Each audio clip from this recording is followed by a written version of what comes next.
Oke, kita mulai. Assalamualaikum warahmatullahi wabarakatuh. Waalaikumsalam Waalaikumsalam warahmatullahi wabarakatuh. warahmatullahi wabarakatuh.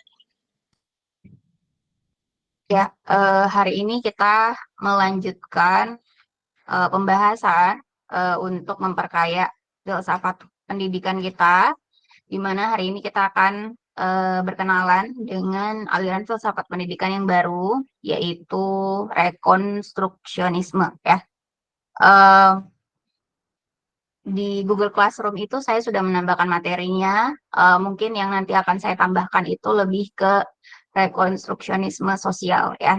Tapi kita lihat nanti seperti apa pemateri dan mungkin jalannya diskusi dari pertanyaan yang akan diajukan oleh audiens ya. Nanti kita akan lihat seperti apa. Mungkin fokusnya kemana rekonstruksionismenya kita lihat nanti ya. Tapi nanti yang saya akan tambahkan hanya lebih berfokus ke bidang sosial ya gitu. Oke, untuk minggu ini kita masuk di pertemuan ke-12.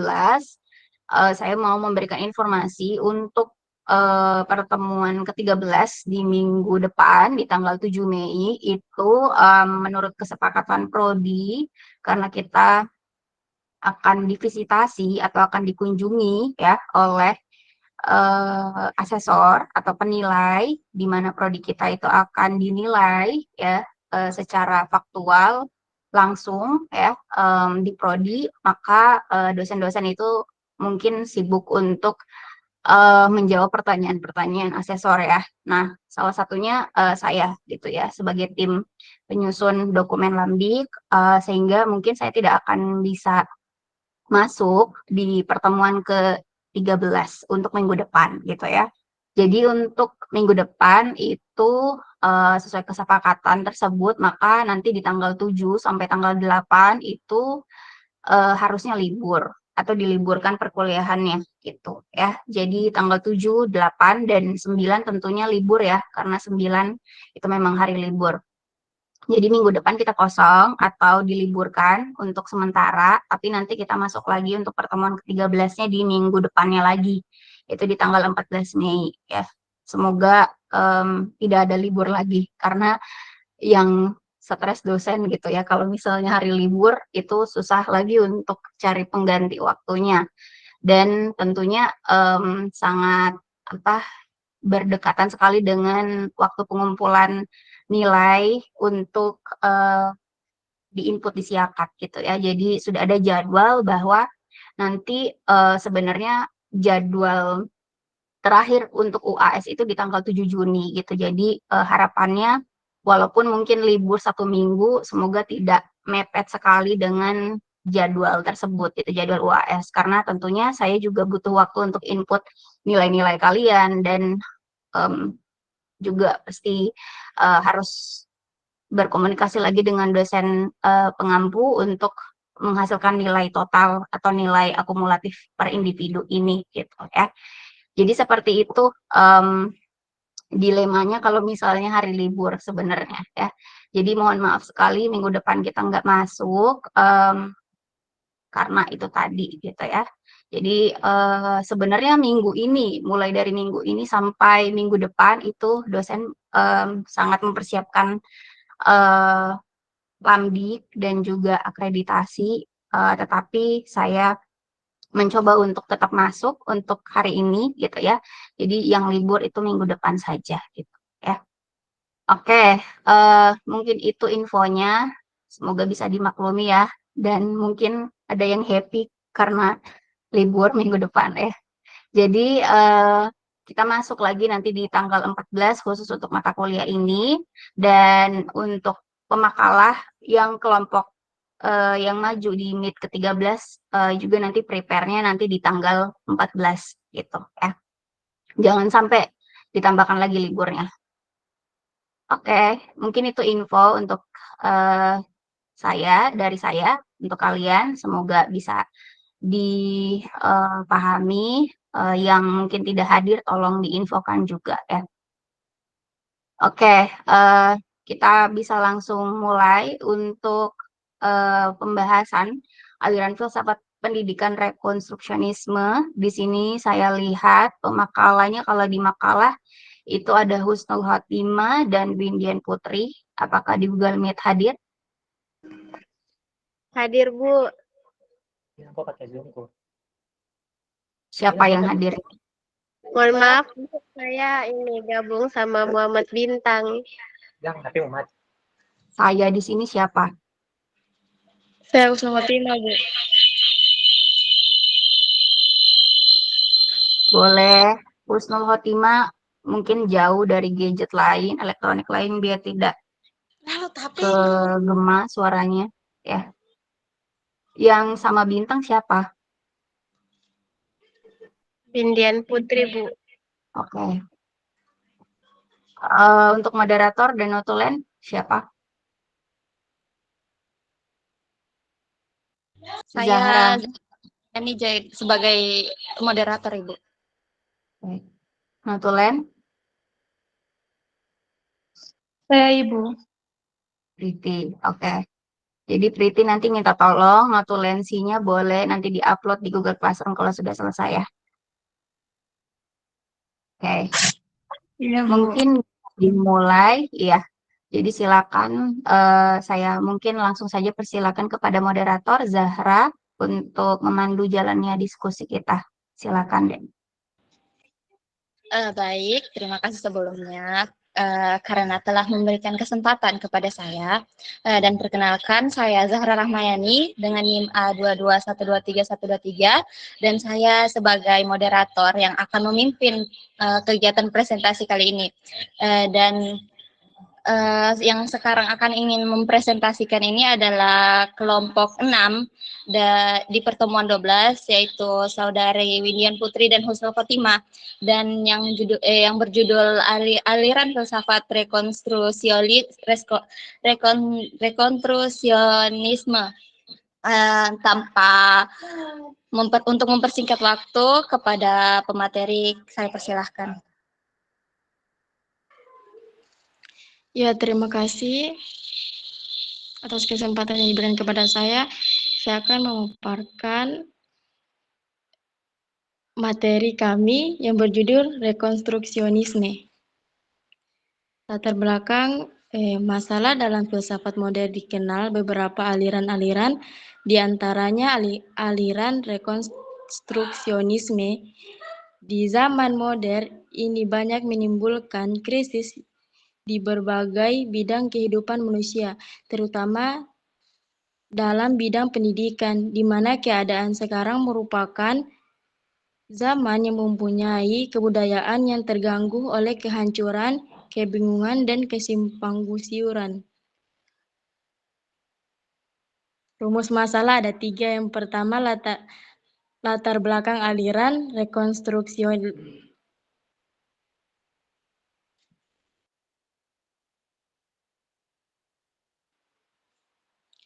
Yang pertama, latar belakang aliran rekonstruksionisme.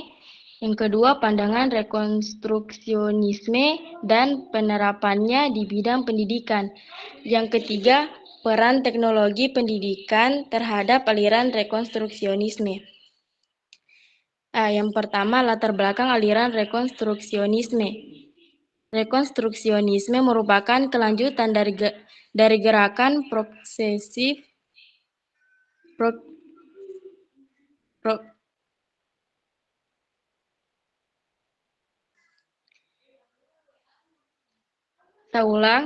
rekonstruksionisme merupakan kelanjutan dari gerakan progresisme. Gerakan ini lahir didasari oleh suatu anggapan bahwa kaum progresif hanya memikirkan dan melibatkan diri dengan masalah-masalah masyarakat yang ada pada saat sekarang ini. Tokoh aliran rekonstruksionisme yaitu Caroline Pratt, George Cohn, dan Harold Progresivisme yang dilandasi pemikiran Dewey dikembangkan oleh Kilpatrick dan John Child, juga mendorong pendidikan agar lebih sadar terhadap tanggung jawab sosial. Namun mereka tidak sepakat dengan Kaun dan Ruk bahwa sekolah harus melakukan perbaikan masyarakat yang spesifik. Kaum progresif lebih suka menekankan tujuan umum pertumbuhan masyarakat melalui pendidikan. Yang kedua, pandangan rekonstruksionisme dan penerapannya di bidang pendidikan. Aliran rekonstruksionisme berkeyakinan bahwa tugas penyelamat dunia merupakan tugas semua umat manusia atau bangsa. Oleh karena itu, pembinaan kembali daya intelektual dan spiritual yang sehat akan membina kembali manusia melalui pendidikan yang tepat atas nilai dan norma yang benar demi generasi sekarang dan generasi yang akan datang sehingga terbentuk dunia baru dalam pengawasan umat manusia. Aliran ini memiliki persepsi bahwa masa depan suatu bangsa merupakan suatu dunia yang diatur, diperintah oleh rakyat secara demokratis dan bukan dunia yang dikuasai oleh golongan tertentu. Selanjutnya yang ketiga, peran teknologi pendidikan terhadap rekonstruksionisme. Ada 6. Yang pertama, tujuan pendidikan. Yang kedua, metode pendidikan. Yang ketiga, kurikulum. Yang keempat, pelajar siswa.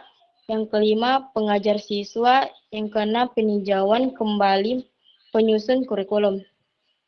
Kesimpulan yang kami dapatkan, rekonstruksionisme berasal dari bahasa Inggris, rekonstruk, yang berarti penyusun kembali, dan konteks filsafat pendidikan aliran rekonstruksionisme adalah suatu aliran yang berusaha merombak tata susunan lama dan membangun tata susunan hidup kebudayaan yang bercorak modern. Maka dari itu, rekonstruksionisme berusaha mencari kesepakatan semua orang mengenai tujuan utama yang dapat mengatur tata kehidupan manusia dalam suatu tata baru seluruh lingkungannya.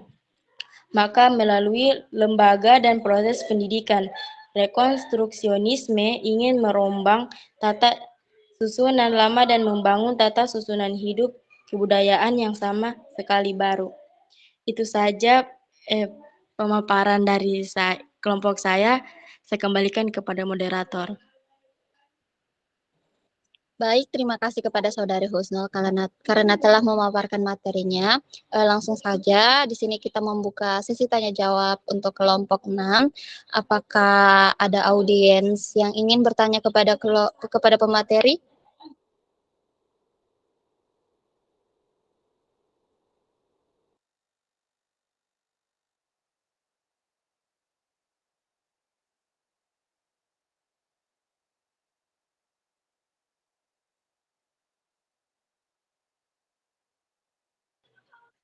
Sekali lagi, kepada para audiens dipersilahkan untuk bertanya kepada kelompok pemateri.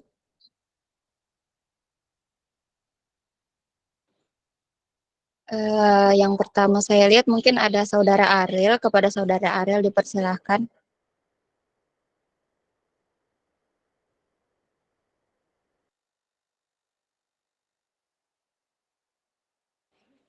Mungkin mikrofon Saudara Ariel mati.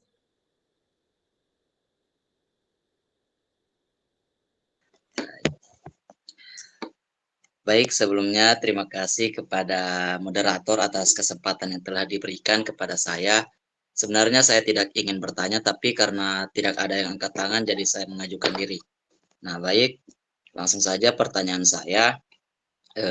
Apakah rekonstruksionisme secara tegas menentang atau mendukung konsep-konsep tradisional, contohnya seperti identitas, nilai-nilai, dan norma sosial? Nah, bagaimana argumen-argumen rekonstruksionisme ini dapat menimbulkan tantangan bagi pemahaman kita tentang stabilitas dan keberlanjutan nilai-nilai dalam masyarakat? Seperti itu, moderator. Terima kasih. Baik, terima kasih kepada Saudara Ariel, dan mungkin boleh pertanyaannya dikirim ke kolom komentar agar mempermudahkan para pemateri untuk mencari jawaban. Selanjutnya kepada Saudari Arsa, Saadatul Asana, dipersilahkan. Baik, terima kasih moderator atas waktunya. Langsung saja ke pertanyaannya. Di sini saya ingin bertanya, bagaimana Anda melihat hubungan antara rekonstruksionisme dan isu-isu sosial seperti kesenjangan pendidikan, inklusi, dan keadilan? Apakah pendekatan ini dapat memberikan kerangka kerja yang kuat untuk mengatasi masalah-masalah ini dalam konteks pendidikan? Terima kasih. Terima kasih kepada Saudari Saadatul Hasanah. Dimohon untuk pertanyaannya dikirim ke kolom komentar. Dan mungkin Saudari Alsa yang mungkin duluan mengangkat tangan, dipersilahkan. Baik, terima kasih moderator atas kesempatannya. Baik, langsung saja pertanyaan saya adalah bagaimana rekonstruksionisme memengaruhi pengajaran sejarah di sekolah dan universitas? Dan apakah pendekatan ini memicu debat atau kontroversi dalam kurikulum pendidikan? Sekian, ya, saya kembalikan kepada moderator.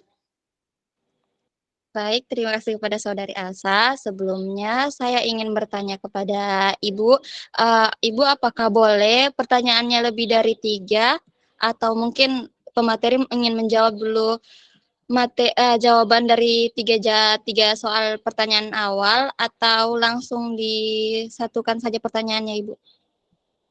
Boleh semuanya ditampung dulu pertanyaannya sambil dimasukkan ke kolom chat ini pertanyaannya sambil nanti si pemakalah bisa prepare jawabannya. Jadi kalau semuanya sudah terkumpul pertanyaannya boleh pemakalah bisa pilih pertanyaan yang mungkin mudah untuk dijawab terlebih dahulu. Gitu, moderator. Baik, terima kasih Ibu. Dan mari kita lanjutkan sesi pertanyaan ini, dan mungkin Saudari Nazwa ingin bertanya, dipersilahkan. Baik, terima kasih untuk moderator atas kesempatannya.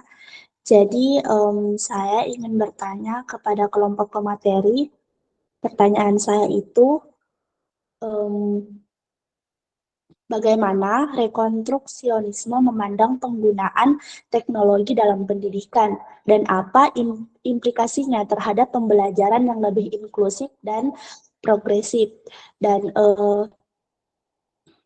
apa yang diharapkan dari evaluasi dan penilaian dalam pendekatan rekonstruksionisme terhadap pendidikan dan bagaimana hal itu berbeda dari penilaian tradisional. Sekian dari saya kembalikan kepada moderator. Baik, terima kasih kepada Saudari Nazwa. Mungkin pertanyaannya dimasukkan ke dalam kolom komentar. Dan mungkin Saudari Salsabella ingin bertanya, dipersilahkan. Baik, terima kasih untuk moderator. Saya ingin bertanya, bagaimana aliran rekonstruksionisme memandang peran guru dalam pembelajaran?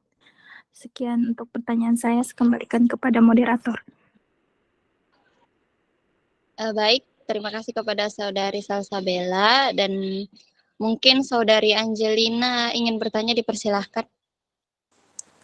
Baik, terima kasih atas kesempatan yang telah diberikan. Di sini pertanyaan saya, bagaimana rekonstruksionisme dapat berkontribusi pada pemberdayaan siswa dalam konteks pendidikan? Sekian dan terima kasih. Baik, terima kasih kepada Saudari Angelina, dan mungkin audiens yang bertanya tadi boleh dimasukkan pertanyaannya ke dalam kolom komentar ya. Dan mungkin Saudari Syafaat ingin bertanya, dipersilahkan. Baik, terima kasih atas kesempatannya. Adapun pertanyaan saya, bagaimana peran menurut makalah bagaimana peran pendidikan dalam masyarakat menurut rekonstruksionisme dan bagaimana pendidikan dapat berkontribusi pada perubahan sosial dan kemajuan. Sekian saya kembalikan kepada moderator. Baik, terima kasih kepada Saudari Syafaat. Dan kita tutup sudah sesi pertanyaannya dan mungkin kepada pemateri kita berikan beberapa waktu untuk menjawab atau mungkin sudah ada yang ingin menjawab pertanyaannya.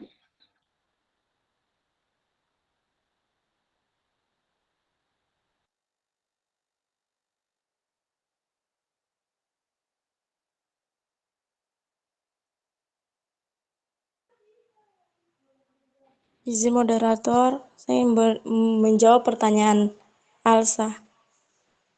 Baik, kepada Saudari Husnul dipersilahkan.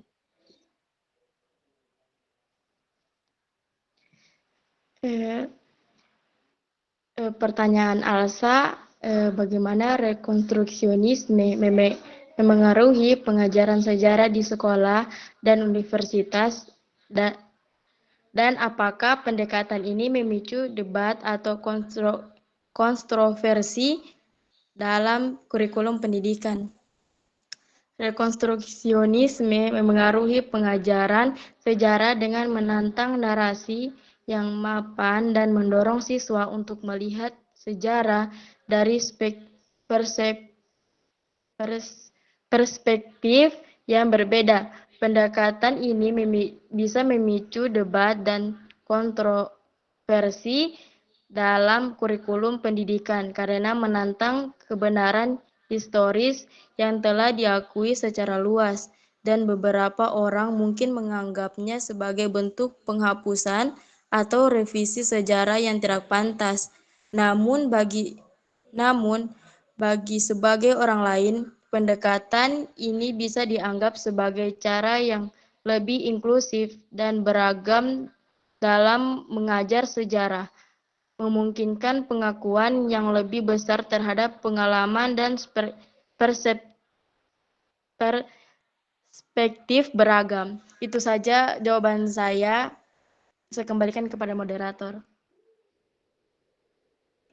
Baik, terima kasih kepada Saudari Husnul karena telah menjawab pertanyaan dari Saudari Alsa. Sebelum saya mengembalikan kepada penanya, apakah ada audiens yang ingin menambahkan atau ingin membantah jawaban dari Saudari Husnul?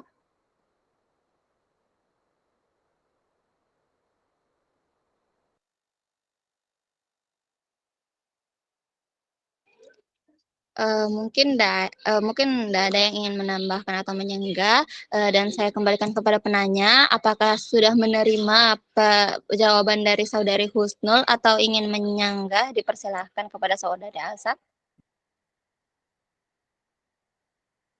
Terima kasih moderator. Jawaban dari Saudari Husnul sudah sangat jelas dan sudah saya terima. Yang dapat saya simpulkan adalah rekonstruksionisme memengaruhi pengajaran sejarah dengan menekankan pada penggunaan sumber-sumber baru dan sudut pandang yang beragam untuk menceritakan sejarah. Pendekatan ini seringkali memicu debat karena menantang narasi sejarah yang telah mapan, dan debat memicu kontroversi dalam kurikulum pendidikan karena adanya perubahan paradigma dalam cara sejarah diajarkan dan dipahami. Sekian dari saya. Saya kembalikan kepada moderator. Baik, terima kasih kepada Saudari Alsa. Dan mungkin Saudari Windian Putri ingin menjawab pertanyaan lain. Dipersilahkan. Baik, terima kasih atas kesempatannya. Saya ingin menjawab pertanyaan dari Saudara Ariel, yang mana pertanyaannya apakah rekonstruksionisme secara tegas menentang atau mendukung konsep-konsep tradisional seperti identitas, nilai-nilai, dan norma sosial. Bagaimana argumen-argumen rekonstruksionisme dapat menimbulkan tentangan bagi pemahaman kita tentang stabilitas dan keberlanjutan nilai dalam masyarakat. Rekonstruksionisme secara tegas menentang konsep tradisional seperti identitas, nilai-nilai, dan norma sosial. Aliran ini berupaya merombak tata susunan lama dan membangun tata susunan hidup kebudayaan yang menjawab permasalahan-permasalahan modern. Rekonstruksionisme memiliki persepsi bahwa masa depan suatu bangsa merupakan dunia yang diatur dan diperintah oleh masyarakat yang demokratis. Lembaga pendidikan harus memiliki tujuan, metode, dan peranan yang sesuai dengan situasi, kebutuhan, dan berorientasi kepada masyarakat. Rekonstruksionisme menganggap diharuskan adanya pendidikan dengan unsur-unsur pembelajaran yang berkaitan dengan masalah-masalah global. Argumen rekonstruksionisme dapat menimbulkan tantangan bagi pemahaman kita tentang stabilitas dan keberlanjutan nilai-nilai dalam masyarakat. Rekonstruksionisme ingin merombak tata susunan lama dan membangun tata susunan hidup kebudayaan yang sama sekali baru. Aliran ini berpendapat bahwa realita itu bersifat universal, di mana realita itu ada di suatu tempat. Aliran ini juga berpendapat bahwa dasar dari suatu kebenaran dapat dibuktikan dengan self-evidence, yakni bukti yang ada pada diri sendiri, realita, dan eksistensinya. Dalam kaitannya dengan stabilitas dan keberlanjutan nilai-nilai, rekonstruksionisme menekankan kepada perubahan mendasar dalam pendidikan guna membentuk pandangan baru yang sesuai dengan kebutuhan zaman. Baik, itu saja yang bisa saya sampaikan. Saya kembalikan kepada moderator. Baik, terima kasih kepada Saudari Windian Putri. Dan sebelum saya memberikan kepada penanya, apakah ada audiens lain yang ingin menambahkan? Mungkin Saudari Dea ingin menambahkan, dipersilahkan. Baik, terima kasih atas kesempatan yang telah diberikan Pak Moderator. Saya akan menambahkan jawaban dari Saudari Windian Putri, yang dimana pertanyaan dari Saudara Ariel itu, apakah rekonstruksionisme secara tegas menentang atau mendukung konsep-konsep tradisional seperti identitas, nilai-nilai, dan norma sosial, dan bagaimana argumen-argumen rekonstruksionis dapat menimbulkan tantangan bagi pemahaman kita tentang stabilitas dan keberlanjutan nilai-nilai dalam masyarakat. Rekonstruksi secara tegas menentang konsep-konsep tradisional seperti identitas, nilai-nilai, dan norma sosial dalam beberapa aspek. Pertama, rekonstruksi dapat mengungkap identitas dan nilai-nilai sosial yang telah ada dalam masyarakat. Misalnya, dalam konteks hukum pidana, rekonstruksi dapat berupa perubahan paradigma yang mengarah pada hukuman analogi dalam hukum pidana yang dapat berpotensi menggugat nilai-nilai sosial yang telah ada. Kemudian yang kedua ada rekonstruksi dapat menggugat norma sosial yang telah ada dalam masyarakat, misalnya dalam konteks pemerintahan negeri. Rekonstruksi dapat berupa perubahan kebijakan yang mengarah pada pengakuan dan perlindungan hak-hak masyarakat heterogen yang berpotensi menggugat norma sosial yang telah ada. Kemudian yang ketiga, ada rekonstruksi dapat menggugat identitas dan nilai-nilai sosial yang telah ada dalam masyarakat. Misalnya dalam konteks bencana, rekonstruksi dapat berupa penyusunan kebijakan dan usaha yang terencana dengan baik untuk membangun kembali masyarakat yang terkena dampak bencana yang berpotensi menggugat identitas dan nilai-nilai yang sosial yang telah ada. Kemudian bagaimana argumen-argumen rekonstruksionis dapat menimbulkan tantangan bagi pemahaman kita tentang stabilitas dan keberlanjutan nilai-nilai dalam masyarakat. Argumen-argumen rekonstruksionis dapat menimbulkan tantangan bagi pemahaman kita tentang stabilitas dan hilangnya nilai-nilai dalam masyarakat. Yang pertama, ada rekonstruksi dapat menggugat stabilitas nilai-nilai sosial yang telah ada dalam masyarakat. Misalnya, dalam konteks hukum pidana, rekonstruksi dapat berupa perubahan paradigma yang mengarah pada hukum analogi dalam hukum pidana, yang dapat berpotensi menggugat stabilitas nilai-nilai sosial yang telah ada. Kemudian dalam beberapa aspek, rekonstruksi dapat berpotensi menggugat konsep-konsep tradisional seperti identitas, nilai-nilai, dan norma sosial dalam masyarakat. Namun, rekonstruksi juga berpotensi menjadi upaya untuk membangun kembali dan memperbarui nilai-nilai sosial yang telah ada dalam masyarakat. Oleh Karena itu, perlu adanya analisis dan diskusi yang lebih dalam tentang bagaimana rekonstruksi dapat berpotensi menggugat konsep-konsep tradisional dan bagaimana rekonstruksi dapat berpotensi sebagai upaya untuk membangun kembali dan memperbarui nilai-nilai sosial yang telah ada dalam masyarakat. Mungkin itu saja yang bisa saya tambahkan. Selebihnya saya kembalikan kepada moderator. Baik, terima kasih kepada Saudari Dea Asifa karena telah menambahkan jawaban dari pertanyaan Saudara Ariel. Dan langsung saja kita bertanya kepada Saudara Ariel, apakah setelah menerima jawaban dari Saudari Dea Asifa dan Saudari Windian Putri atau ingin menyangga, dipersilakan. Baik, terima kasih kepada moderator atas kesempatan yang telah diberikan dan terima kasih juga kepada Saudari Windian dan juga Saudari Dea yang dimana telah menjawab pertanyaan saya. Dari dua pertanyaan tersebut, menurut saya sudah sangat jelas jawabannya, namun penyampaiannya begitu cepat sekali. Di sini saya dapat mengambil kesimpulan sedikit dari dua jawaban tersebut, yang dimana bahwa rekonstruksionisme ini berupaya untuk merombak persepsi yang lama menjadi persepsi yang baru. Bagaimana? Yang merombak tatanan lama menjadi tatanan baru. Juga bahwa rekonstruksionisme ini diharuskan untuk di bagian pembelajaran untuk belajar secara global atau universal, dan juga tadi saya dengar yang dimana menggugat nilai-nilai sosial yang ada dalam masyarakat. Menggugat perubahan paradigma yang ada di masyarakat juga, dan perlindungan masyarakat dan penyusunan kebijakan yang secara terencana. Dan yang pasti membangun kembali nilai-nilai sosial yang telah ada. Atau membangun nilai-nilai sosial yang telah ada dan mengganti dengan yang baru. Kurang lebih itu saja yang dapat saya simpulkan dari dua jawaban tadi. Saya kembalikan kepada moderator. Baik, terima kasih kepada Saudara Ariel. Dan langsung saja kita bertanya kepada pemateri, apakah ingin menjawab pertanyaan? Mungkin Saudara Hustel ingin menjawab, dipersilahkan.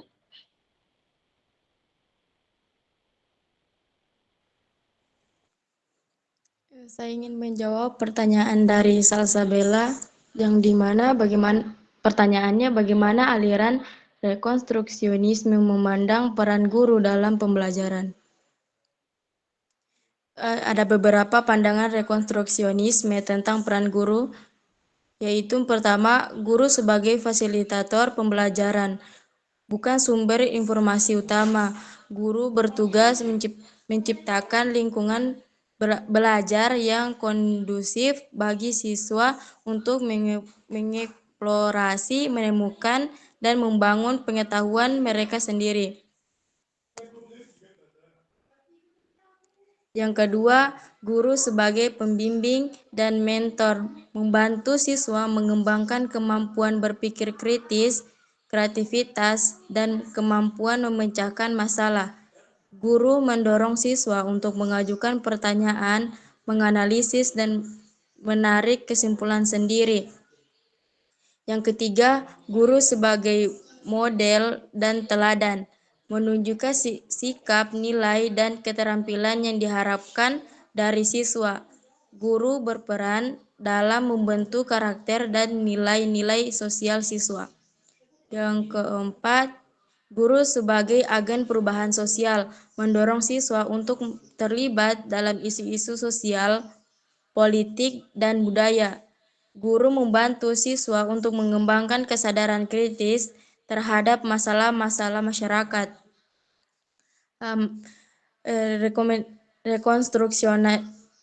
Rekonstruksionisme memandang guru sebagai penyampai informasi atau arah, melainkan berbagai fasilitator yang membantu siswa mengembangkan kemampuan berpikir kritis, pemecahan masalah, dan konstruksi pengetahuan secara aktif. Itu saja yang saya bisa jawab. Saya kembalikan kepada moderator. Baik, terima kasih kepada Saudari Husnul karena telah menjawab pertanyaan dari Saudari Bella. Sebelum kita bertanya kepada penanya, apakah ada dari audiens yang ingin menambahkan atau menyanggah pertanyaan dari jawaban dari Saudari Husnul Khotimah?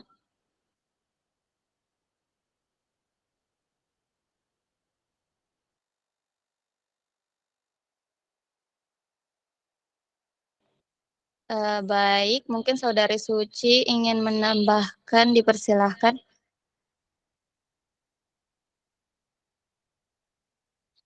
Oke, baik. Saya ucapkan terima kasih banyak atas kesempatan yang telah diberikan kepada saya. Nah, jadi di sini saya hanya akan menambahkan sedikit saja dari penjelasan Saudari Husnul Khotimah tadi. Ya, memang benar bahwa aliran rekonstruksionisme memandang peran guru dalam pembelajaran itu dipandang sebagai fasilitator, katalisator, dan mediator. Dan juga kenapa guru dipandang sebagai mediator pengetahuan? Karena guru dalam rekonstruksionisme berperan sebagai mediator pengetahuan yang membantu siswa membangun pemahaman mereka sendiri melalui dialog. Guru tidak hanya menggantikan pengetahuan secara pasif kepada siswa, tetapi juga mendorong mereka untuk mengeksplorasi, menganalisis, dan menyintesis informasi yang relevan. Dan di mana guru membantu siswa mengembangkan keterampilan berpikir kritis, mengajukan pertanyaan yang mendorong pemikiran yang mendalam, serta memberikan umpan balik yang konstruktif. Kemudian juga guru dipandang sebagai pemberdaya siswa. Nah, guru dalam aliran rekonstruksi bertujuan untuk memberdayakan siswa, di mana mereka menciptakan lingkungan yang aman dan inklusif, di mana siswa dapat merasa dihargai dan didorong untuk berpartisipasi aktif. Guru juga memberikan siswa otonomi dalam proses pembelajaran, mendorong mereka untuk mengambil inisiatif dan menghargai berbagai perspektif dan pengalaman siswa. Guru juga membantu siswa mengembangkan keterampilan sosial dan emosional yang diperlukan untuk berinteraksi secara efektif dengan orang lain. Nah, jadi dalam keseluruhannya, dalam aliran rekonstruksionisme, guru dianggap sebagai fasilitator pembelajaran, katalisator transformasi sosial, mediator pengetahuan, dan pemberdaya siswa. Nah, jadi peran guru ini bertujuan untuk mendorong siswa menjadi individu yang kritis, aktif, dan berdaya, serta mampu berkontribusi dalam merubah masyarakat menjadi lebih adil dan berkelanjutan. Mungkin hanya itu yang bisa saya tambahkan. Saya ucapkan terima kasih banyak. Saya kembalikan kepada moderator. Baik, terima kasih kepada Saudari Suci Rahmadani karena telah menambahkan pertanyaan dari Saudari Salsabella. Dan mungkin sebelumnya saya melihat Saudari Dea Asifa, apakah ingin menambahkan atau menyenggah? Mohon maaf moderator, tadi itu salah tindis. Ya, mohon maaf sebelumnya. Dan langsung kita bertanya kepada penanya, yaitu Saudari Salsabella, apakah menerima jawaban dari pertanyaan Saudari Husnul Khotimah dan Suci Rahmadani? Dipersilahkan. Baik, terima kasih untuk Husnul Khotimah sudah memberikan jawabannya, dan terima kasih juga kepada Suci Ramadhani sudah menambahkan jawaban dari pertanyaan saya. Dan saya mengerti dari jawaban yang sudah diberikan. Untuk kesimpulan dari saya, guru dianggap sebagai seseorang yang memiliki pengetahuan dan kemampuan yang luas, serta memiliki peran sebagai contoh yang baik untuk ditiru oleh siswa. Guru juga dianggap sebagai seseorang yang memiliki kemampuan untuk menguasai lapangan subjek khusus dan memiliki peran yang kuat dalam mempengaruhi dan menguasai kegiatan-kegiatan kelas. Sekian dari saya kembalikan ke moderator. Baik, terima kasih kepada Saudari Salsabella. Dan mungkin kepada pemateri 4 pertanyaan lagi ya yang belum dijawab. Dan mungkin kepada Saudari Windian Putri dipersilahkan.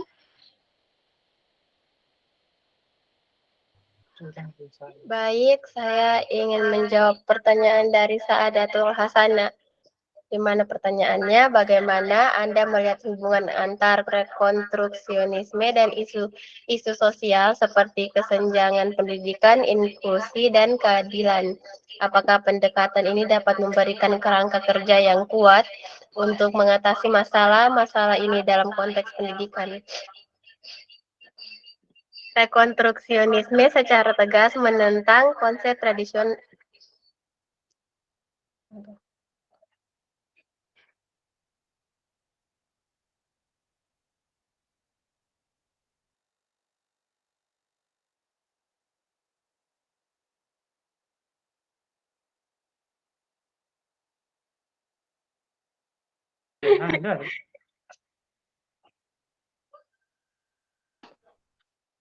Mohon maaf dan pertanyaannya saat tadi, dari sudut pandang kalian, apa peran pendidikan dalam masyarakat menurut rekonstruksionisme dan bagaimana pendidikan dapat berkontribusi pada perubahan sosial kemajuan? Iya.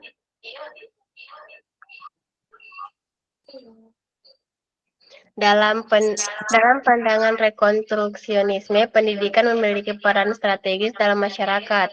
Aliran ini berupaya merombak tata susunan lama dan membangun tata susunan hidup kebudayaan yang baru. Pendidikan dianggap sebagai upaya rekonstruksionisme sosial yang membentuk aliran filsafat rekonstruksionisme.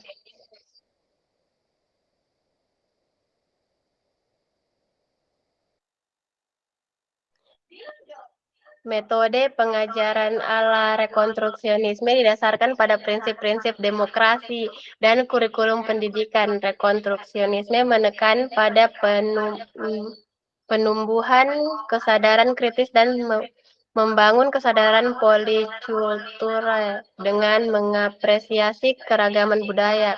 Pendidikan Islam yang merupakan bagian dari manifestasi ajaran Islam harus mengikuti kaidah-kaidah pada nilai-nilai keislaman dan berorientasi pada tujuan penciptaan manusia. Dalam kaitannya dengan stabilitas dan keberlanjutan, nilai-nilai rekonstruksionisme menekankan pada perubahan mendasar dalam pendidikan guna membentuk pandangan baru yang sesuai dengan kebutuhan zaman. Rekonstruksionisme ingin dengan pendidikan, semua masalah pendidikan tersebut selalu didasarkan pada Al-Quran dan Al-Hadis dalam perkembangannya. Filsafat modern dikenal beberapa aliran-aliran, diantaranya aliran rekonstruksionisme yang memandang bahwa realita itu bersifat universal, di mana realita itu ada di suatu tempat. Dalam kaitannya dengan stabilitas dan keberlanjutan nilai-nilai, rekonstruksionisme menekankan pada perubahan mendasar dalam pendidikan, guna membentuk pandangan baru yang sesuai dengan kebutuhan zaman. Rekonstruksionisme ingin dengan pendidikan, semua masalah pendidikan tersebut selalu didasarkan pada Al-Quran dan Al-Hadis. Dalam perkembangannya, filsafat modern dikenal beberapa aliran, diantaranya aliran rekonstruksionisme. Baik, itu saja yang bisa saya sampaikan, dan mohon maaf tadi ini pertanyaannya Nur Syafaat.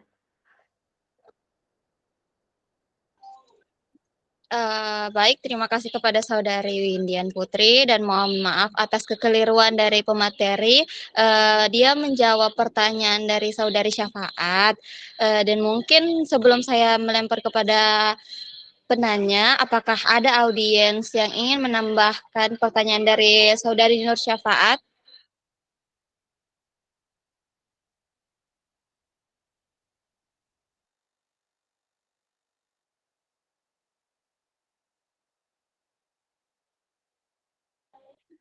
Baik, mungkin sepertinya tidak ada yang ingin menambahkan atau menyanggah, dan langsung saja saya bertanya kepada penanya, yaitu Saudari Nur Syafaat. Mungkin apakah sudah bisa menerima jawaban dari Saudari Windian Putri atau ingin menyanggahnya? Dipersilahkan. Baik, terima kasih moderator. Dan terima kasih juga untuk Saudari Windian Putri yang telah menjawab pertanyaan saya. Dan jawaban yang telah diberikan bisa saya terima, yang mana sedikit saya simpulkan bahwa pendidikan ini dalam rekonstruksionisme ini memainkan peran penting, yang mana mereka berkontribusi pada perubahan sosial dan kemajuan dengan meningkatkan kesadaran sosial dan politik. Cukup itu yang bisa saya simpulkan dari jawaban dari Saudari Windian Putri. Selebihnya saya kembalikan kepada moderator. Baik, terima kasih kepada Saudara Nur Syafaat dan mohon maaf atas kekeliruan dari pemateri sebelumnya. Dan mungkin apakah ada pemateri yang ingin menjawab pertanyaan lagi? Izin moderator, saya ingin Moderator. menjawab pertanyaan Saudari Nazwa. Moderator, moderator izin. Moderator, sebelumnya izin, ini laptop saya ada lowbat dan HP saya juga ada lowbat. Sepertinya sebentar lagi saya akan keluar dari Google Meet. Jadi mohon maaf, di sini ada mati lampu. Iya, enggak apa-apa Saudari Syafat. Dan mungkin kita lanjutkan. Mungkin Saudari Husnul Khotimah ingin menjawab pertanyaan, dipersilahkan. Pertanyaan Nazwa ini ada 4, yang dimana bagaimana rekonstruksionisme memandang penggunaan teknologi dalam pendidikan dan apa implikasinya terhadap pembelajaran yang lebih inklusif dan progresif, dan apa yang diharapkan dari evaluasi dan penilaian dalam pendekatan rekonstruksionis terhadap pendidikan dan bagaimana hal itu berbeda dari penilaian tradisional.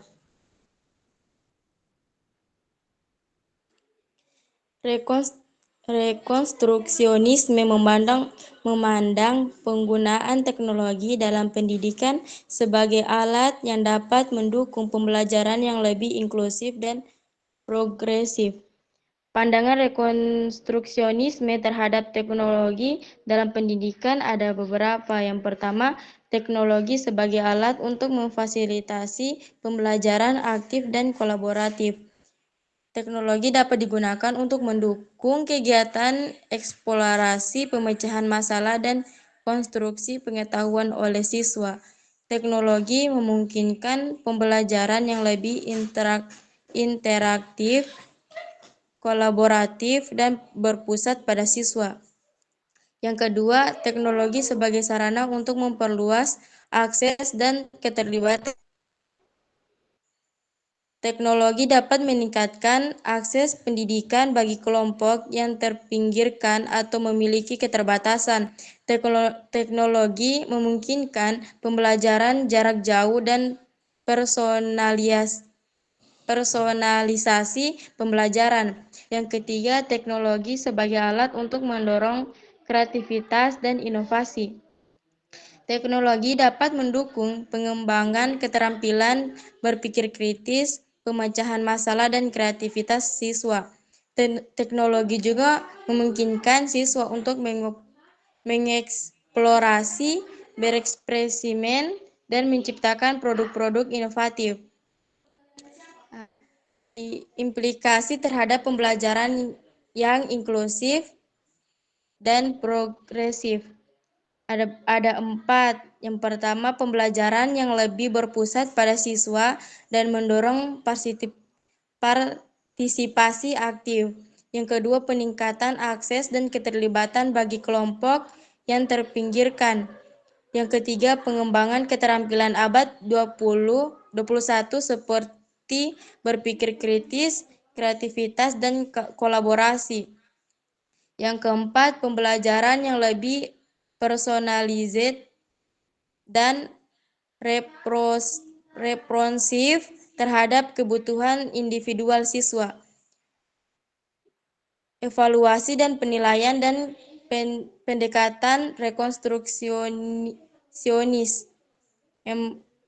Ada beberapa. Yang pertama, penilaian yang berfokus pada proses bukan hanya hasil akhir. Penilaian meningkatkan pada kemampuan siswa dalam memecahkan masalah, berpikir kritis, dan mengkonstruksi pengetahuan. Penilaian formatif yang berkelanjutan untuk memberikan umpan balik dan bimbingan. Yang kedua, peningkatan penilaian yang bersifat autentik dan kontekstual. Penilaian menggunakan tugas-tugas nyata yang relevan dan dengan kehidupan siswa. Penilaian melibatkan demonstrasi keterampilan dan aplikasi pengetahuan dalam konteks yang bermakna. Yang ketiga, penilaian yang mendorong refleksi dan pengembangan diri. Siswa dilibatkan dalam proses penilaian diri dan refleksi atas pembelajaran mereka. Penilaian juga digunakan untuk membantu siswa mengidentifikasi kekuatan, kelemahan, dan area pengembangan. Hal ini juga berbeda dengan penilaian tradisional yang cenderung berfokus pada pengukuran penguasaan konteks melalui teks dan ujian standar. Pendekatan rekonstruksionis menekankan pada penilaian yang holistik, kontekstual, dan mendorong pengembangan kemampuan berpikir kritis serta konstruksi pengetahuan yang bermakna. Itu saja jawaban yang saya dapatkan, yang saya berikan. Saya kembalikan kepada moderator. Baik, terima kasih kepada Saudari Husnul Khotimah karena telah menjawab pertanyaan dari Saudari Najwa. Sebelum saya kembalikan kepada Saudari Najwa, apakah ada yang ingin menambahkan atau menyenggah? Mungkin Saudari Keisha ingin menambahkan atau menyenggah, dipersilahkan.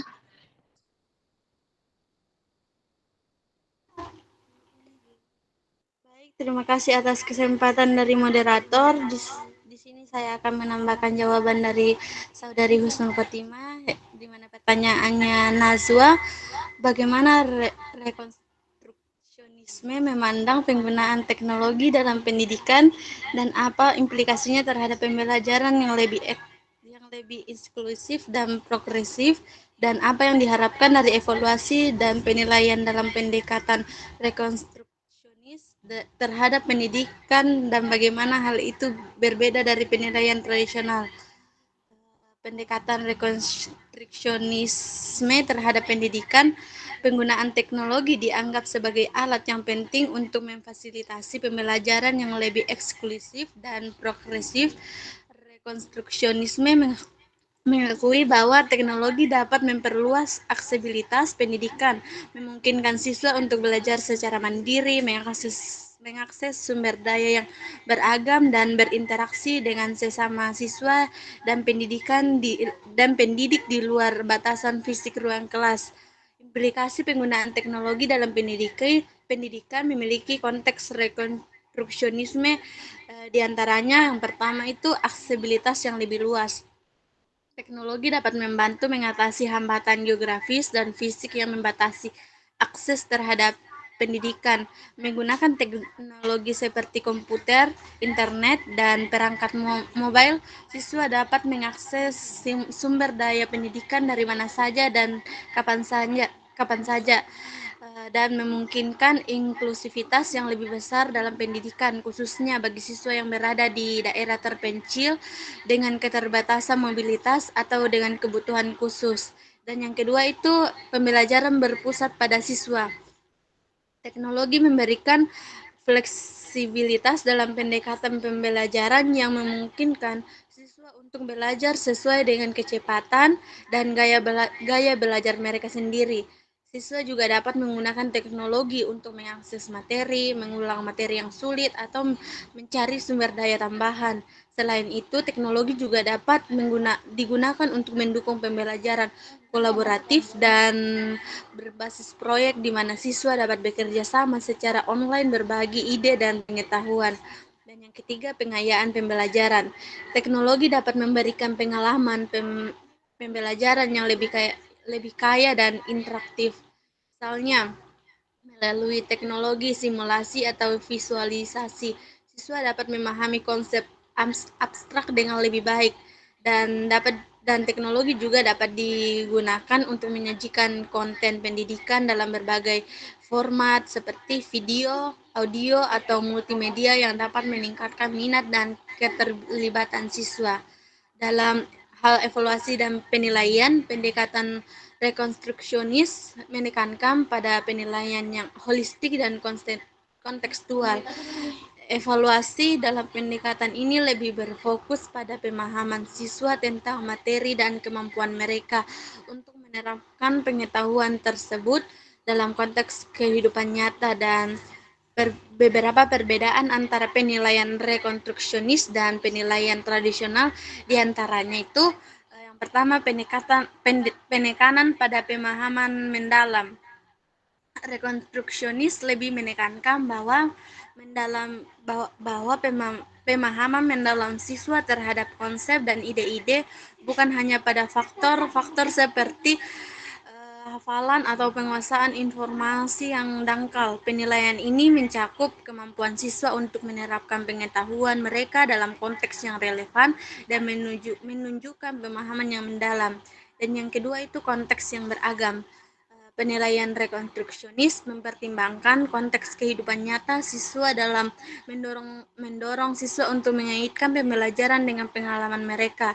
Evaluasi dilakukan melalui proyek, penugasan, atau situasi yang mencerminkan masalah nyata yang dihadapi oleh masyarakat. Hal ini bisa membantu siswa untuk melihat relevansi dan aplikasi praktis dari apa yang mereka pelajari. Dan yang ketiga itu format dan metode penilaian yang beragam. Rekonstruksionisme memandang penilaian sebagai suatu proses yang melibatkan berbagai format dan metode penilaian seperti penilaian berbagai portofolio, proyek, presentasi, diskusi kelompok, atau penilaian sejawat atau peer assessment. Tujuannya ialah untuk memberikan kesempatan kepada siswa untuk menunjukkan berbagai kemampuan dan pengetahuan mereka dengan cara yang sesuai dengan kekuatan individu mereka. Sekian jawaban dari saya kembalikan kepada moderator. Baik, terima kasih kepada Saudari Keisha Aulia karena telah menambahkan jawaban dari pertanyaan Saudari Najwa. Dan langsung saja kita bertanya kepada Saudari Najwa, apakah sudah menerima jawaban dari Saudari Keisha Octavia dan Husnul Khotimah, atau masih ingin menyenggahnya? Dipersilahkan. Baik, terima kasih moderator. Jadi dari dua jawaban yang telah diberikan oleh Saudari Husnul Khotimah dan juga Saudari Kezia Aulia Oktavianda, jawabannya sudah saya terima dan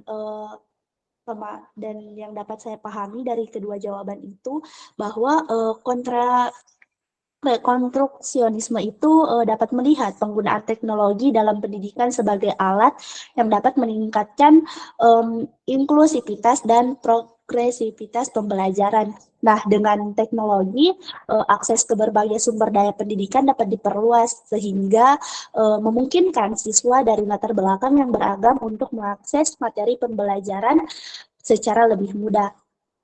Nah, juga teknologi itu dapat digunakan untuk menciptakan lingkungan pembelajaran yang interaktif dan kolaboratif, di mana siswa itu dapat terlibat secara aktif dalam eksplorasi, penemuan, dan juga menciptakan pengetahuannya.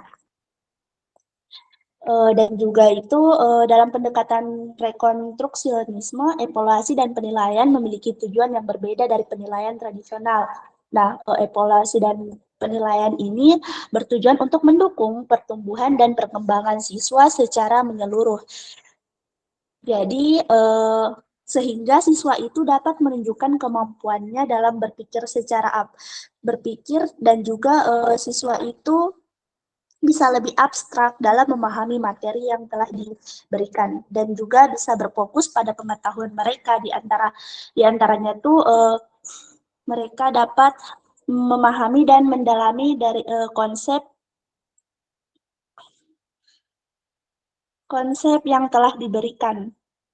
Jadi itu saja yang saya pahami dari kedua penjelasan tersebut. Selebihnya saya kembalikan kepada moderator. Baik, terima kasih kepada Saudari Najwa. Dan mungkin kita lanjut kepada pemateri, apakah ingin menjawab pertanyaan? Mungkin Saudari Windian Putri ingin menjawab pertanyaan, dipersilahkan. Baik, terima kasih moderator. Saya ingin menjawab pertanyaan dari Saadatul Hasanah. Bagaimana Anda melihat hubungan antara rekonstruksionisme dan isu-isu sosial seperti kesenjangan pendidikan, inklusi, dan keadilan? Apakah pendekatan ini dapat memberikan kerangka kerja yang kuat untuk mengatasi masalah-masalah ini di dalam konteks pendidikan? Rekonstruksionisme dalam pendidikan menekankan pentingnya mengubah struktur dan sistem pendidikan untuk menciptakan lingkungan yang lebih inklusif dan adil. Ini melibatkan pemikiran kritis tentang isu-isu sosial seperti kesenjangan pendidikan, inklusi, dan keadilan.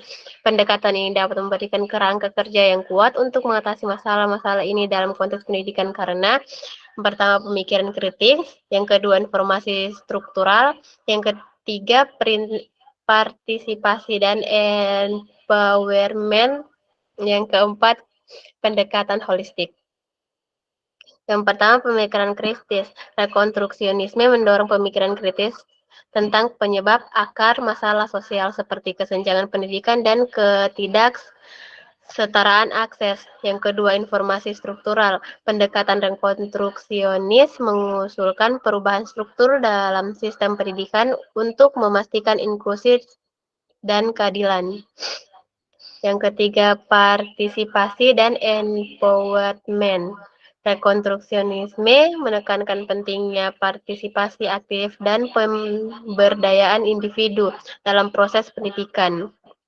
Dan yang terakhir, pendekatan holistik. Pendekatan rekonstruksionis melihat pendidikan sebagai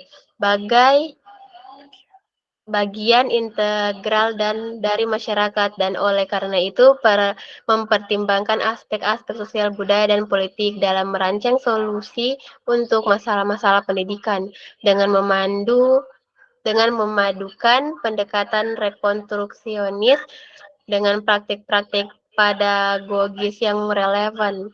Pendidik dapat menciptakan lingkungan belajar yang lebih inklusif, mempromosikan keadilan pendidikan, dan memperkuat kesetaraan akses bagi semua siswa. Baik, itu saja yang bisa saya sampaikan. Saya kembalikan kepada moderator. Baik, terima kasih kepada Saudari Windian Putri karena telah menjawab pertanyaan dari Saudari Saadatul Hasanah. Mungkin sebelum saya menanyakan kepada penanya, mungkin Saudari Dia Asifa ingin menambahkan atau menyenggah jawaban dari Windian Putri, dipersilahkan. Baik, Assalamualaikum warahmatullahi wabarakatuh. Terima kasih untuk moderator atas kesempatan yang telah diberikan. Saya Nabila Fitria Ramadhani dan akhiran NIM 072. Di sini saya akan menjawab menambahkan jawaban dari pertanyaan Saudari Saadatul Hasanah yang dimana bagaimana Anda melihat hubungan antara rekonstruksionisme dan isu-isu sosial seperti kesenjangan pendidikan, inklusi, dan keadilan. Nah, apakah pendekatan ini dapat memberikan kerangka kerja yang kuat untuk mengatasi masalah-masalah ini dalam konteks pendidikan? Di sini rekonstruksionisme adalah pandangan pendidikan yang menekankan pentingnya perubahan sosial dan transformasi masyarakat melalui pendidikan. Pendekatan ini berpendapat bahwa pendidikan harus berfungsi sebagai alat untuk mengatasi ketidakadilan sosial, mengurangi kesenjangan, dan mempromosikan inklusi dan keadilan. Dalam konteks kesenjangan pendidikan, rekonstruksionisme menyoroti perlunya mengakui dan mengatasi ketidaksetaraan dalam akses terhadap pendidikan. Hal ini melibatkan pemahaman bahwa faktor-faktor seperti latar belakang sosial ekonomi, ras, etnisitas, gender, dan kecacatan dapat mempengaruhi kesempatan belajar seseorang. Rekonstruksionisme mendorong perubahan sistemik dalam pendidikan untuk mengurangi kesenjangan tersebut. seperti melalui kebijakan inklusif yang memastikan bahwa semua siswa memiliki akses yang adil dan setara terhadap pendidikan yang berkualitas. Rekonstruksionisme juga menyoroti pentingnya inklusi dalam pendidikan. Ini berarti memastikan bahwa semua individu terlepas dari perbedaan mereka merasa diterima, dihormati, dan diakui dalam lingkungan pendidikan. Pendekatan ini memperjuangkan penghapusan diskriminasi dan prasangka dalam pendidikan, serta mendukung penerimaan dan penghargaan terhadap keragaman budaya, bahasa, dan pengalaman siswa. Dengan demikian, konstruksionisme berupaya menciptakan lingkungan belajar yang inklusif bagi semua individu. Nah, selain itu, rekonstruksionisme ini menganggap keadilan sebagai tujuan sentral pendidikan.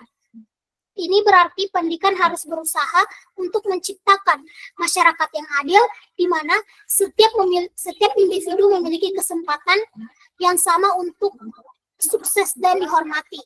Dalam konteks ini, rekonstruksionisme mempromosikan pembelajaran yang kritis, yang melibatkan siswa dalam pemahaman yang mendalam tentang ketidakadilan sosial dan memberdayakan mereka untuk bertindak sebagai agen perubahan dalam masyarakat.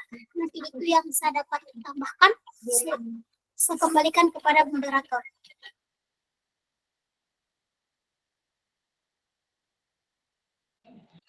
Baik, terima kasih kepada Saudari Nabila Fitria karena telah menambahkan jawaban dari Saudari Windian Putri. Langsung saja kita bertanya kepada Saudari Saadatul Hasanah, apakah sudah menerima jawaban dari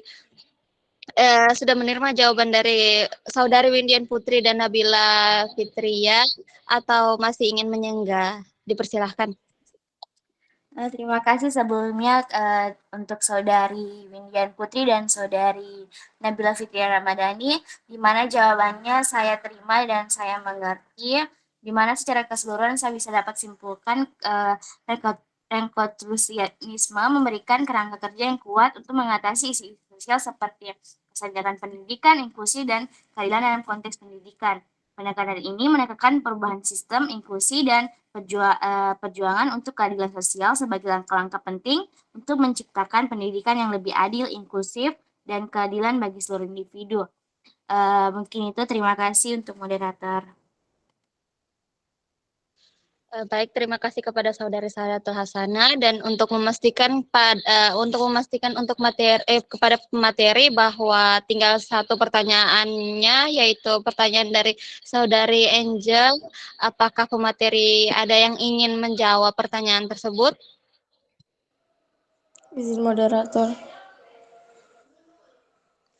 Saya ingin Baik, menjawab pertanyaan Angelina. Yang dimana pertanyaannya bagaimana rekonstruksionisme dapat berkontribusi pada pemberdayaan siswa dalam konteks pendidikan. Melalui beberapa cara. Yang pertama, pembelajaran berpusat pada siswa. Rekonstruksionisme menekankan pada pembelajaran yang berpusat pada siswa, di mana siswa berperan aktif dalam mengeksplorasi, menemukan, dan membangun pengetahuan mereka sendiri. Siswa juga didorong untuk mengajukan pertanyaan, menganalisis informasi, dan menarik kesimpulan, sehingga mereka menjadi lebih terlibat dan bertanggung jawab atas proses pembelajaran mereka. Yang kedua, mengembangkan keterampilan berpikir kritis dan pemecahan masalah. Rekonstruksionisme menekankan pada pengembangan keterampilan berpikir kritis, kreativitas, dan kemampuan pemecahan masalah pada siswa. Siswa juga dilatih untuk mengidentifikasi masalah, menganalisis informasi, dan menemukan solusi inovatif, sehingga mereka menjadi lebih berdaya dalam menghadapi tantangan. Yang ketiga, pembelajaran yang relevan dan bermakna. Rekonstruksionisme menekankan pada pembelajaran yang relevan dengan kehidupan siswa dan konteks sosial budaya mereka. Siswa juga dilibatkan dalam isu-isu sosial, politik, dan budaya yang terjadi di masyarakat, sehingga mereka dapat mengaitkan pembelajaran dengan pengalamannya. Hal ini juga meningkatkan motivasi dan keterlibatan siswa, serta membantu mereka memahami relevansi dan signifikansi pembelajaran bagi kehidupan mereka. Yang keempat, pengembangan kepemimpinan dan tanggung jawab sosial. Rekonstruksionisme mendorong siswa untuk berpartisipasi aktif dalam upaya-upaya pembaikan dan transformasi sosial. Siswa juga dilibatkan dalam proses-proses yang bertujuan untuk mengatasi masalah-masalah di masyarakat, sehingga mereka dapat mengembangkan kepemimpinan, rasa tanggung jawab, dan kepedulian sosial.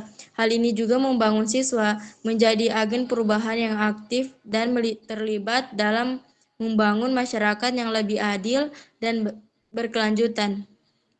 Yang kelima, penilaian yang mendorong refleksi dan pengembangan diri. Rekonstruksionisme menekankan pada penilaian yang berfokus pada proses, bukan hanya hasil akhir, serta mendorong refleksi dan pengembangan diri siswa. Siswa juga dilibatkan dalam proses penilaian diri dan refleksi atas pembelajaran mereka, sehingga mereka dapat mengidentifikasi kekuatan, kelemahan, dan area pengembangan. Hal ini juga membantu siswa untuk menjadi lebih sadar akan diri mereka sendiri dan bertanggung jawab atas pembelajaran dan perkembangan mereka. Pendekatan rekonstruksionisme dalam pendidikan bertujuan untuk memberdayakan siswa dengan memberikan mereka peran aktif, keterampilan berpikir kritis, pembelajaran yang relevan, dan kesempatan untuk terlibat dalam upaya-upaya transformasi sosial. Itu yang saya bisa jawab. Saya kembalikan kepada moderator. Baik, terima kasih kepada Saudari Husnul atas jawabannya. Dan mungkin sebelum saya kembalikan kepada penanya, apakah mungkin Saudari Alsa ingin menambahkan atau menyanggah jawaban dari Husnul Khotimah, dipersilahkan. Baik, terima kasih atas kesempatannya moderator. Sedikit saya tambahkan jawaban dari Saudari Husnul Khotimah. Ya, untuk menjawab pertanyaan dari Saudari Angel, di mana pertanyaannya bagaimana rekonstruksionisme dapat berkontribusi pada pemberdayaan siswa dalam konteks pendidikan. Rekonstruksionisme dalam konteks pendidikan bertujuan untuk membuka ruang bagi siswa untuk mengkaji dan merekonstruksi pemahaman mereka tentang dunia. Ini memungkinkan mereka untuk secara kritis mempertanyakan struktur sosial, norma, dan nilai-nilai yang ada. Dengan memfasilitasi proses ini, pendidikan rekonstruksionisme dapat memberdayakan siswa untuk mengembangkan pemikiran kritis, kreativitas, dan kepekaan sosial yang mendalam. Saya kembalikan kepada moderator. Baik, terima kasih kepada Saudari Alsa Anggraini karena telah menambahkan jawaban dari pertanyaan Husnul Khotimah. Langsung saja kita bertanya kepada penanya, yaitu Saudari Angel. Apakah sudah menerima jawaban dari Saudari Husnul Khotimah dan Alsa Anggraini atau ingin menyanggahnya? Dipersilahkan. Baik, terima kasih atas kesempatan yang diberikan. Juga terima kasih kepada Saudari Husnul dan Saudari Alsa yang telah memberikan jawaban. Jawaban bisa saya terima dan saya dapat menarik kesimpulan. Dalam keseluruhan, rekonstruksionisme memperdayakan siswa dengan memberikan pemahaman sosial yang mendalam, mendorong partisipasi aktif, mengembangkan keterampilan kritis dan kreatif, serta mengajak mereka untuk berperan dalam perubahan sosial yang lebih luas. Sekian dan terima kasih. Saya kembalikan kepada moderator. Baik, terima kasih kepada Saudari Angelina dan terima kasih kepada pemateri dan Notulens yang sudah bertanya dan berakhir pula kegiatan presentasi kami kali ini dan saya dapat menyimpulkan dalam materi ini yaitu aliran rekonstruksianisme menekankan pentingnya perubahan sosial dan transformasi masyarakat melalui pendidikan. Fokus utama rekonstruksionisme adalah pada pengembangan kritis dan pemahaman yang mendalam tentang isu-isu sosial, politik, dan ekonomi yang ada dalam masyarakat. Pendidikan dalam rekonstruksianisme dianggap sebagai sarana untuk mendorong perubahan sosial yang lebih adil, demokratis, dan berkelanjutan. Metode pengajaran dalam rekonstruksianisme melibatkan pembelajaran yang berpusat pada siswa, diskusi kelompok, analisis kritis, dan partisipasi aktif dalam isu-isu sosial. Tujuan utama rekonstruksianisme adalah untuk menciptakan masyarakat yang lebih adil, demokratif, dan berkelanjutan melalui pendidikan yang memberdayakan individu untuk berperan dalam perubahan sosial. Dengan demikian, aliran rekonstruksianisme dalam filsafat pendidikan menekankan bahwa peran penting pendidikan dalam mengubah masyarakat menuju ke arah yang lebih adil dan demokratis. Saya Zahra Rahmayani sebagai moderator di sini pamit undur diri dan saya kembalikan kepada dosen pengampu yaitu Ibu Vita. Baik, terima kasih moderator sudah memandu jalannya diskusi untuk materi hari ini, rekonstruksionisme ya. Pertanyaannya tadi ada banyak sekali dan sudah terjawab semua ya pertanyaannya. Sebenarnya pertanyaannya itu sangat kompleks ya. Kalau mau dijawab dalam waktu menit itu sepertinya masih abstrak ya konsepnya. Gitu. Jadi mungkin saya bisa menambahkan sedikit jawabannya ya yang lebih sederhana. Karena konsep rekonstruksionisme ini kita harus balik lagi bahwa yang namanya rekonstruksionisme itu berarti sudah ada konstruknya. Ya, konstruk itu artinya kalau kita analogikan sebagai bangunan, konstruk itu bangunan gitu ya. Bangunan yang sudah tersusun gitu. Sudah ada rancangannya, sudah ada buktinya gitu ya. Nah, rekonstruksi di sini berarti kita harus melihat lagi yang sudah ada itu gitu ya.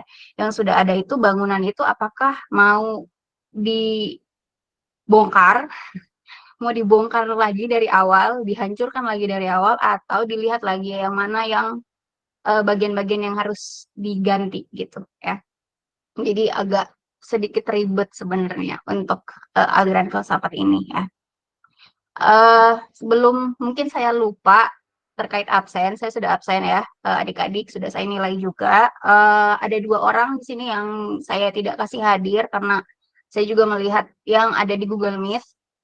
Ada 2 orang, nanti boleh dikonfirmasi kalau misalnya saya miss ya. Ada di sini Ningsi sama Adelia ya yang tidak hadir. Jadi sisanya hadir gitu ya. Jadi kalau misalnya 2 orang tersebut keberatan dikasih alfa, boleh bilang ke yang bersangkutan untuk info lagi ke saya gitu ya.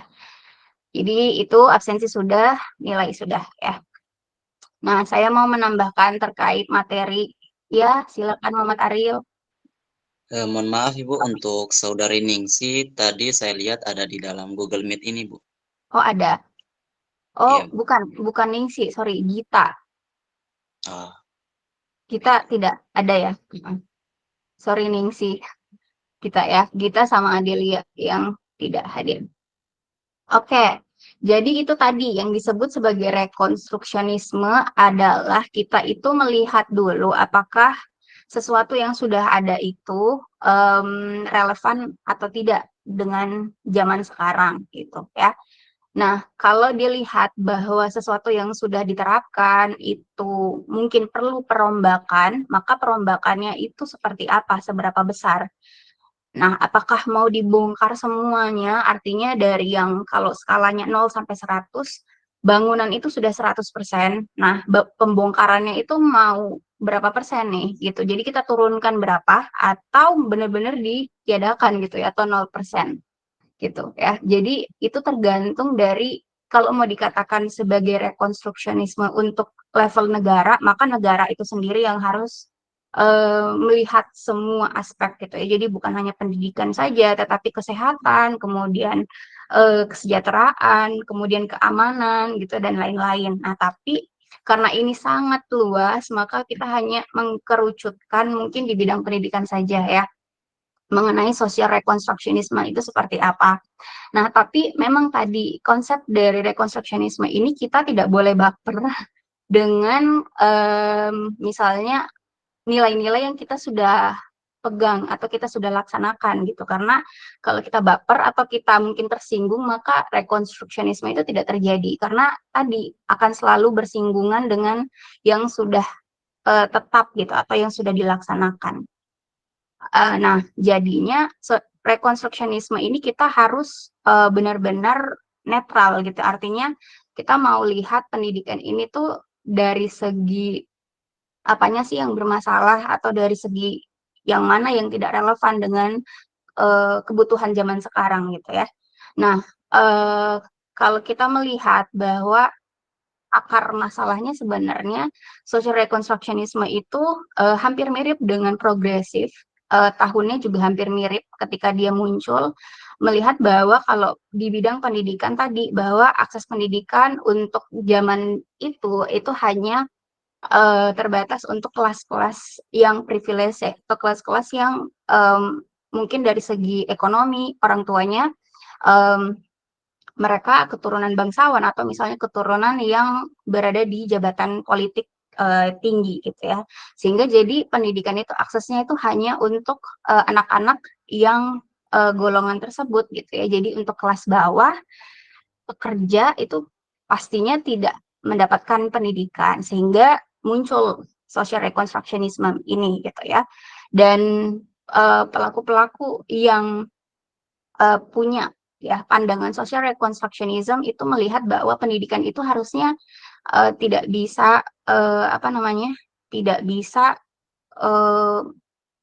berdasarkan latar belakang tadi gitu. Karena pendidikan itu harusnya membebaskan gitu ya, bukan membelenggu masyarakat tertentu saja yang mendapatkan akses gitu. Jadi akhirnya pendidikan ini harus netral, artinya pendidikan ini harus inklusif tadi ya. Inklusif itu including, artinya menyeluruh gitu. Bukan eksklusif atau exclude, artinya mengecualikan gitu ya. Itu sebenarnya asal muasal dari social reconstructionism ini ya. Jadi melihat bahwa ternyata pendidikan pada saat itu ya hampir mirip-mirip dengan bidang-bidang lain yang hanya memberikan eksklusivitas kepada golongan masyarakat tertentu gitu ya. Nah, itu mau dibebaskan atau mau diratakan ya. Sehingga society atau masyarakat itu harusnya bisa setara gitu dari start awalnya yaitu pendidikan gitu. Karena pendidikan itu menurut saya garis awal dari nanti masyarakat itu bisa maju atau enggak gitu. Kalau misalnya masyarakat itu pendidikannya rendah, kita tidak akan bisa mengharapkan dia maju gitu ya. Seperti itu. Jadi perlu pergerakan dari bidang pendidikannya ini sehingga nanti masyarakatnya itu bisa aware terhadap masalah sosial mereka gitu ya. Bayangkan ketika kalau zaman dulu itu perang gitu ya, perang atau misalnya pada zaman itu tadi ya tidak rata dari bidang sosial ataupun ekonominya, maka anak-anak masyarakat di kelas bawah itu tidak akan pernah aware bahwa mereka itu ada di suatu suatu belenggu gitu. Karena mereka hanya berfokus pada mereka makan bagaimana gitu. Apakah saya bisa makan hari ini? Apakah saya aman kehidupannya gitu ya. Nah, akhirnya mereka nggak akan maju karena ya yang masalah mereka hanya itu aja gitu ya. Sementara anak-anak masyarakat level atas mereka sudah punya jaminan makanan, jaminan keselamatan, kemudian mungkin orang tuanya juga sudah punya punya pandangan bahwa anak ini nanti akan meneruskan jabatan saya gitu. Jadi akhirnya mereka nggak punya masalah gitu ya, nggak punya masalah hidup sehingga mereka lebih fokus untuk masalah yang lebih besar nanti gitu ya. Nah, itu mungkin ya sekedar tambahan bahwa pendidikan ini dari segi social reconstructionism adalah yang paling penting untuk skala yang lebih besar lagi. Ya. Nah, selanjutnya kalau untuk implementasinya ya, kalau untuk di bidang pendidikan, reconstructionism itu hampir mirip juga dengan progresif bahwa yang harusnya aktif itu adalah siswa, tetapi bedanya dengan progresif, mungkin progresif itu tidak begitu mencondongkan bahwa siswanya itu harus jadi agen perubahan. Artinya mereka bisa aja jadi mungkin pelaku-pelaku lain gitu ya. Artinya mereka bisa jadi punya jabatan yang mereka sukai gitu ya, karena dari awal mereka udah tahu apa yang mereka mau interest gitu ya, atau cita-cita mereka. Sementara kalau di sini social reconstructionism ini melihat bahwa siswa itu harus harus punya kesadaran bahwa kalau bukan mereka siapa lagi gitu. Artinya ketika mereka itu tidak kritis di kelasnya, maka nanti yang akan membawa negara mereka, yaitu mereka sendiri atau generasi mereka itu juga akan terpengaruh juga gitu ya.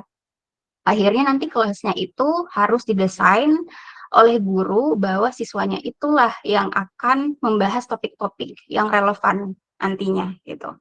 Nah, yang satu hal yang juga mungkin menarik dari filsafat ini adalah siswanya itu di-encourage atau dimotivasi gitu ya oleh guru untuk mereka itu punya mimpi bahwa apa sih yang mungkin untuk mereka, bukan apa yang sudah ada gitu. Jadi artinya si siswa ini bisa mungkin membuka peluang di masa depan yang pada saat itu tidak ada gitu. Jadi jadi sekolah itu bukan membuat siswa itu harus jadi lulusan yang sesuai dengan pekerjaannya yang sekarang gitu ya, yang lagi diminati. Tapi siswanya itu dimotivasi untuk apakah nanti di kehidupan selanjutnya ketika mereka sudah usianya dewasa, mereka bisa membuka pekerjaan baru yang pada saat itu belum ada gitu ya. Jadi mereka kreatif sebenarnya untuk membuka mungkin jenis-jenis pekerjaan yang dulu itu kayaknya tidak mungkin tidak mainstream gitu, atau mungkin tidak diminati ya. Misalnya kalau sekarang itu data analis gitu ya. Data analis itu dulu tuh nggak ada gitu ya. Dulu itu pekerjaan itu mungkin lebih ke fisik gitu ya. Fisik mungkin kayak profesi sebagai mekanik gitu ya. Kemudian arsitek, dokter, lalu insinyur. Nah, kalau sekarang mungkin kita lihat trennya pekerjaan itu mobile, artinya pekerjaan itu tidak berhubungan dengan objeknya fisik, tetapi yang meta gitu ya. Seperti tadi data analis. Artinya nanti bisa aja seperti itu gitu ya. Dan kita nggak tahu ke depannya nanti seperti apa pekerjaannya gitu. Kalau sekarang yang booming itu sudah berupa data-data gitu ya, bukan objek fisik, maka mungkin ke depannya mungkin sudah tidak ada data yang kita lihat tetapi ada di otak mungkin ya. Mungkin saya juga kurang paham nanti seperti apa tren pekerjaan ke depannya gitu ya. Nah, itu sehingga si siswanya belajarnya bukan belajar materi pelajaran yang kaku gitu ya, yang rigid. Tetapi kalau yang saya bayangkan di kelas itu guru memberikan kayak permasalahan yang mereka hadapi saat itu gitu. Misalnya mata pelajarannya tidak kaku dengan nama-nama mata pelajaran, tetapi kayak bebas aja. Misalnya hari ini kita akan belajar tentang masalah lingkungan. Oke, lingkungan hari ini kita lihat bahwa ada banyak sekali konsumsi dari masyarakat gitu ya. Kita kan sekarang barang itu mudah sekali kita dapat gitu ya, barang-barang murah gitu ya, baju, kemudian makanan dan lain-lain gitu ya. Nah, itu akibatnya kan ke limbahnya gitu ya. Nah, limbahnya ini bagaimana kita berikan solusinya gitu ya, pemetaannya seperti apa gitu. Jadi mungkin seperti itu mungkin ya di kelasnya. Jadi bukan misalnya gurunya, ayo adik-adik kita belajar tentang lingkungan. Lingkungan adalah ekosistem adalah kemudian unsur-unsurnya gini gini gini. Enggak seperti itu. Mungkin berangkat dari masalah langsung gitu. Berangkat dari masalah langsung, kita ini sekarang sudah di mana-mana banyak limbah, limbahnya tidak bisa terdegradasi dengan mudah gitu di tanah gitu ya. Ditambah lagi konsumsi masyarakatnya banyak gitu ya. Kita sehari mungkin bisa lebih banyak membeli sesuatu dan dari situ ada limbahnya dan lain-lain gitu. Jadi intinya disitulah guru harus sebenarnya aware terhadap yang di sekitarnya gitu. Entah itu masalah ataupun potensi adanya masalah baru gitu ya. Jadi si siswanya bukan diajarkan untuk menghafal atau diajarkan untuk menguasai konsep, tapi lebih ke mereka itu mendapatkan suatu pemahaman dari masalah tersebut gitu ya. Jadi sebenarnya sangat apa ya, sangat bebas pengelolaan kelas yang ada di settingan kalau misalnya ada pendidikan, entah mungkin itu sekolah atau lembaga pendidikan lain yang menggunakan rekonstruksionisme ini. Nah, juga definisi sekolah sebenarnya. Jadi sekolah itu nanti mungkin bisa saja bukan satu yang wajib untuk anak-anak gitu ya, atau untuk siswa. Bisa aja nanti ada suatu negara yang menganggap bahwa pendidikan itu bisa terbuka tanpa batas tempat gitu ya, atau tanpa terbatasi oleh guru atau pengajar tertentu yang sudah sudah ada di situ gitu ya. Jadi bisa aja misalnya suatu negara itu tidak ada sekolah gitu ya yang didirikan, tetapi mungkin pembelajarannya tadi mobile gitu. Jadi akhirnya nanti setiap wilayah atau daerah itu harusnya dibikin dulu jaringan internet gitu ya, jaringan internet yang bagus di seluruh daerah, kemudian diberikan juga mungkin sarana teknologi gitu ya untuk bisa mengakses informasi yang dari pusat gitu ya. Jadi nanti si negara atau pemerintah pusat itu bisa menyediakan itu dua itu sebenarnya, jaringan internet dan juga gadget ya, bukan gadget yang mahal sebenarnya, tapi yang mungkin bisa affordable ya untuk dibudgetin oleh negara, dan nanti anak-anak di seluruh daerah itu bisa belajar tanpa di sekolah gitu. Nah, selanjutnya evaluasinya seperti apa kalau nggak ada sekolah? Jadi nanti ada lagi badan lain untuk mengevaluasi si anak-anak tersebut gitu. Misalnya ketika dia mau jadi dosen atau jadi guru atau jadi dokter, maka mereka harus melakukan kegiatan evaluasi itu. Tapi kalau misalnya mereka mau jadi wira swasta atau jadi entrepreneur, maka bisa aja mungkin mereka nggak melakukan evaluasi itu, tapi mereka sudah belajar tadi gitu secara freedom, itu tadi secara bebas, kemudian melakukan apa yang mereka minati gitu ya. Itu mungkin bayangan saya ya terkait social reconstruction ini gitu. Tapi tentunya kalau yang seperti itu tidak ada gitu ya di negara manapun, karena pastinya negara punya otonomi sendiri gitu ya, otoritas sendiri. Jadi mungkin tidak ada yang 100% yang seperti itu. Pasti selalu ada instansi atau lembaga gitu ya. Dan terbukti sekarang masih ada sekolah juga gitu ya, dan berjenjang juga. Jadi memang mungkin kalau yang social reconstructionism-nya mungkin sangat terbatas di diselip-selipin aja di materi-materi pelajaran gitu. Jadi bukan jadi suatu yang utama di dalam pendidikan sampai sekarang ini gitu ya. Oke, mungkin itu saja untuk tambahan hari ini adik-adik. Sangat menarik materinya, tetapi tadi kalau kita mau bahas sepuasnya itu mungkin sulit gitu ya. Jadi saya minta tolong adik-adik kalau misalnya interest atau mungkin masih belum puas dengan penjelasan dari saya, boleh dibaca lagi website yang tadi saya sharekan di Google Classroom ya. Oke, karena waktunya sedikit lagi dan habis ini saya lanjut lagi mata kuliah lain, jadi saya cukupkan untuk hari ini ya. Untuk pertemuan ke-12, jangan lupa notulennya bisa di-upload notulensinya, minggu depan kita libur. Jadi kita ketemu lagi insya Allah untuk pertemuan ke-13 di tanggal 14 Mei ya. Mungkin itu untuk hari ini, terima kasih. Saya akhiri, Assalamualaikum warahmatullahi wabarakatuh dan selamat siang. Waalaikumsalam warahmatullahi wabarakatuh.